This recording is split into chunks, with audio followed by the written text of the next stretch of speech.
Please welcome to the chapel podium this morning Mr. Frazier of the Math Department.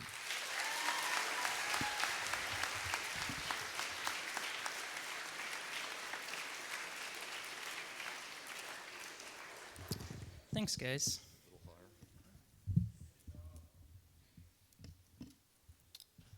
Good morning. Thanks for having me here today. I just want to say that it's been one of my absolute life goals to give a TED Talk. So I just want to thank everyone for having me here today at this TED Talk. I really enjoyed all the other speakers. I really appreciate this opportunity. Thank you, New York TED Talks. All right, so the past few weeks in chapel, we've been hearing about calls to attention, calls to be mindful and present in our world. And we all come to this kind of self-awareness in our own ways, and it's a progressive thing. Each of us has our own little path. And today I'm going to share with you the first story of the first time that I really became self-aware. So for those of you that I teach or who I've worked with, I would hope that you would describe me as a happy, positive person. And I think that you may be surprised to find that that definitely was not always true at all. I used to be, I would consider myself pessimistic, negative, quite resentful, and even times bitter. And how that really happened, I have absolutely no idea. I grew up in a very small town in South Texas. There. And I drove here to you. So my small town, there's about 10,000 people in the entire county. There's one high school. I graduated with 130 people. So if you take the population density of my county, 8 people per square mile, and you apply it to Manhattan, okay, my population density, apply it to Manhattan, you would have a total of 264 people living here. Not 264,000 like my mom thought, 264.0. But of course, that's a discrete number, not a continuous number, because you can't have a fraction of a person. Math joke.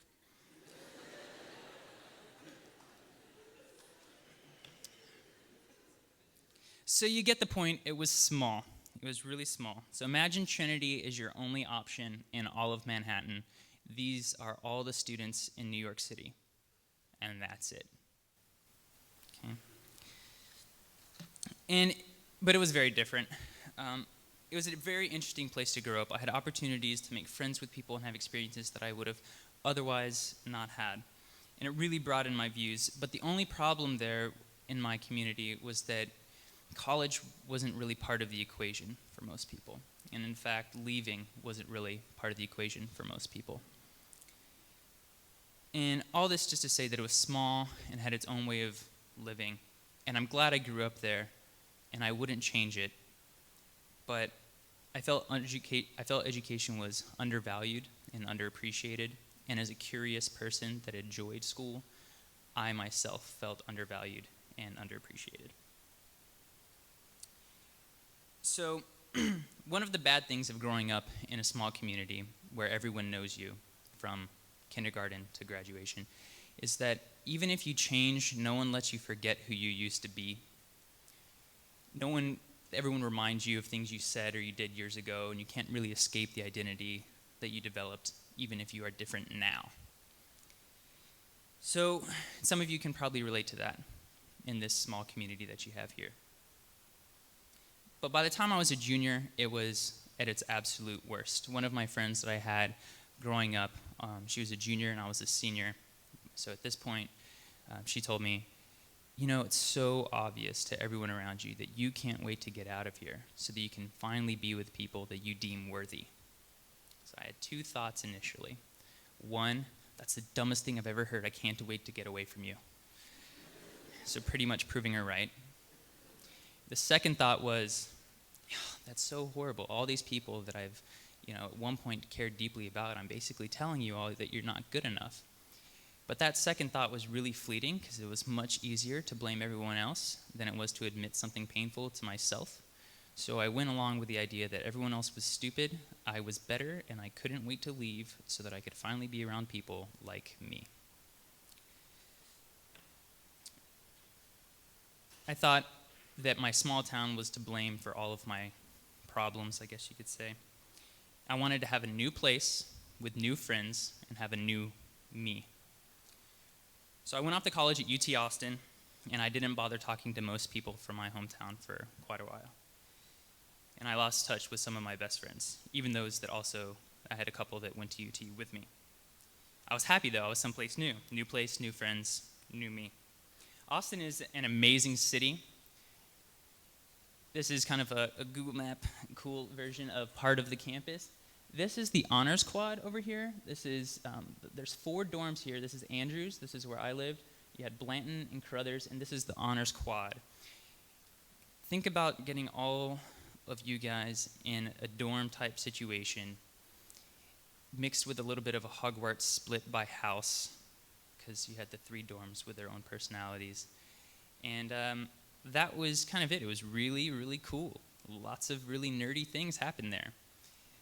It was really competitive, but not so much in a cutthroat type of way, because it was college and it didn't really matter as much. There's no rankings or anything like that. So it was a really collaborative, really competitive, challenging group. You heard a lot of things like, hey, you want to go out tonight? No, I have to study first. Okay, then we'll go at midnight. So you would do things like that. And the coolest things were exciting. Like the thing that you'd be doing at midnight is, you want to go to Wendy's? Yeah! It was just the dumbest things were super exciting. I remember when I discovered Quiznos. So much money went there. I should have bought stock in that company. But Austin is an amazing city. The University of Texas is 50,000 students. Austin is one of the healthiest cities in America. It's definitely the healthiest city in the South. The campus is half the size of Central Park. There's 1,100 student organizations to choose from. There's multiple music festivals throughout the year, and it's just an amazing, amazing place to be. And I had the new place, the new friends, and the new me. I could finally rebuild myself into the person that I had wanted to become all those years. But as you can imagine, sooner or later, those little things kept creeping back into my life. The negativity, the anger, the resentment, the bitterness, it didn't really go away. If I were to continue being unhappy even when the environments around me changed, then the problem wasn't the environments. Some part of the problem was largely me. It was a new place, new friends, but the same me. So I started to be a bit more open-minded to the idea that maybe I was a large part of that problem. My negative attitude had become a part of who I was. So I had all these thoughts swirling around in my head, and kind of for the first time in my life, I was a little bit more open-minded to learning, to opening up, and maybe admitting some things to myself. And that spring break of my freshman year, so I'm 19, not far removed from a lot of you, and I was sitting in my small town, and I was sitting on my bed in my room, and I looked over to my bookshelf, which was filled with books that I'd never really read. But I looked over at one that I didn't even know I had, and it was called As a Man Thinketh by James Allen. And my 7th grade history teacher had given me this book. I don't know why at all. As a Man Thinketh comes from Proverbs, where the complete quote is, as a man thinketh in his heart, so is he. And James Allen was early 1900s British philosopher, and he kind of did the whole philosopher thing where he just lived on a farm and thought about things and then wrote them down. It's kind of a cool life. And so I was reading this book, and I got to this line that just really spoke to me. And as soon as I read it, I just knew that it was going to be something really special in my life. And the quote is, "The world is your kaleidoscope, and the varying combinations of colors which at every succeeding moment it presents to you are the exquisitely adjusted pictures of your ever-moving thought." And as soon as I read that, I just read it over and over and over again until I'd memorized it.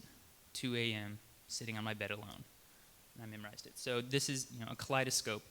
You turn it to the light. My grandpa had these growing up, and I just thought they were so cool. And I would turn them to the light, and I would just watch as it changed. And I realized that the patterns didn't necessarily repeat. It was just super cool, and I really liked it. And I just memorized that line. The world is your kaleidoscope, and the varying combinations of colors, which at every succeeding moment it presents to you, are the exquisitely adjusted pictures of your ever-moving thought. So that was the first thing that changed. The book is filled with all sorts of really great lines, like the man's character is the culmination of his thoughts. And I realized something, that I needed a new outlook. I needed to change my outlook so that the things around me changed.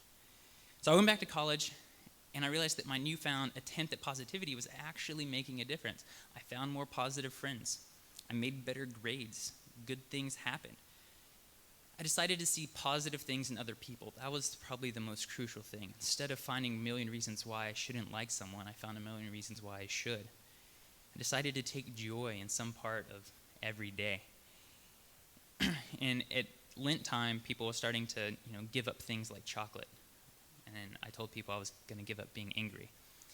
And they'd go around saying, "Oh my God, I can't wait for Easter so that I can finally eat chocolate again." I'd say, "I know, I want to be so angry again. Can't wait, it's just boiling. I hate being so happy all the time.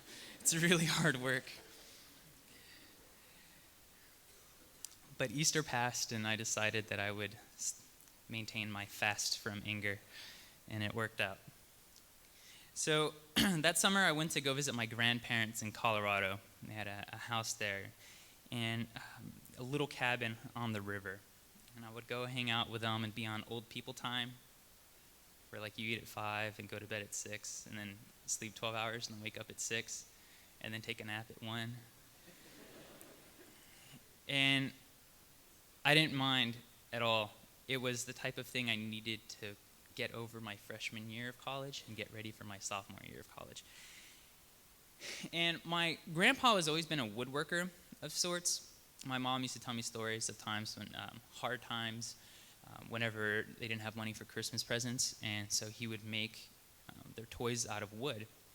And he continued that hobby all through his life. So it's kind of like the old man version of like the old women would have knitting and quilting. He would just whittle things. So he would make stuff like this for silent auctions or for just to give away as presents. He would just work on all these really cool things. He would just line them up in his kitchen, and he didn't really just made them just 'cause. That's my favorite one.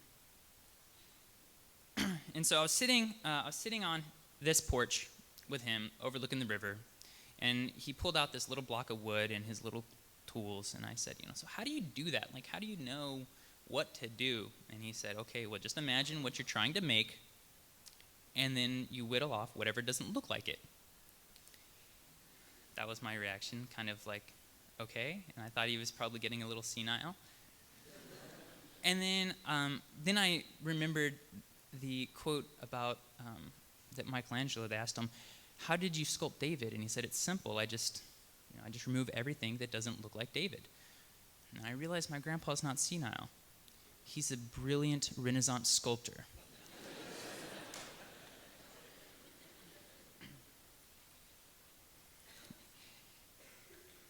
So there are some unfinished sculptures by Michelangelo. They're referred to collectively as the prisoners. And you can really see in these pictures what he really is simply getting a block and carving off the parts that don't look right. It really is all he did. And I thought about what my grandpa said: chip off whatever doesn't look like what you're trying to make. I'd already realized that I needed to have a newfound positive outlook on life, but I didn't really know how to approach the concrete kind of things that I wanted to change in myself. I wanted to be a lot of things, and I didn't really know how. So I realized that I was just this process. I was a block that I needed to carve into the person that I wanted to be, whatever that was. I wanted to be proud of myself and become someone that had a life that was well lived. And I don't want to oversimplify it, because not all things in life are that simple. You can't necessarily control the things that happen to you, but sometimes we actually are the reason why we're unhappy. And this isn't a one-time realization and then it's done. It goes with the principle of why we all like new starts. Students every year, you love a new school year. In fact, you love a new quarter, right? You love having new teachers. Seniors, you can't wait to go to your new college. It's a part of human life to have a fresh start. But I realized that no matter where I went, I was the same block of wood. And it didn't matter where I went, I was going to be the same person. It takes a conscious effort to be aware of who you are and how you fit in the world, and I wanted to make sure that I did that correctly.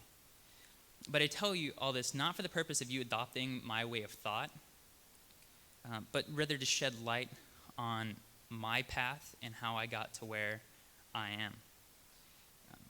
My purpose is sharing this with you so that you can open up your own eyes to kind of your own path and so that you can figure things out for yourself. Now that I'm in New York, it's a very similar situation. I'm in a new place, I have new friends, but this time it's the same me in a positive way. Thanks.